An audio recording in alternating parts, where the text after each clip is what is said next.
Natalie Holzer ngaku belum ingin lepas status janda. Natalie Holzer mengaku belum berniat melepas status janda. Lantas seperti apa alasan mantan istri Sule untuk tidak terburu-buru menikah?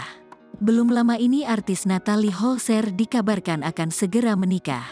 Kabar itu muncul lantaran beredar undangan Natalie Holzer yang akan dinikahi pria berinisial G. Sontak saja, kabar itu viral dan beredar di media sosial. Saat dikonfirmasi, Natalie Holzer ternyata belum memikirkan terkait melepas status jandanya. Ibu satu anak itu mengatakan jika dirinya masih sendiri alias belum ada calon suami. Hal itu diungkapkan langsung oleh Natalie saat ditemui awak media. Belum menikah lagi, lakinya, calon suami, belum ada, kata Natalie Holzer dikutip tribunstyle.com dari Warta Kota, Minggu, tanggal 26 Maret tahun 2023. Artis berusia 30 tahun itu menyebut bahwa saat ini belum siap untuk menikah lagi dan melepas status janda.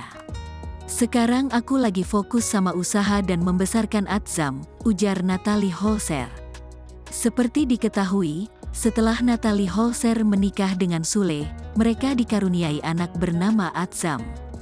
Ia pun meminta doa agar dalam waktu dekat bisa menemukan jodoh dan bisa menikah. Doakan saja, segera menikah lagi, ujar Natalie Holzer. Sebagai informasi, Natalie Holzer dinikahi Sule di kawasan Jatisampurna, Bekasi, Jawa Barat, pada tanggal 15 November tahun 2020.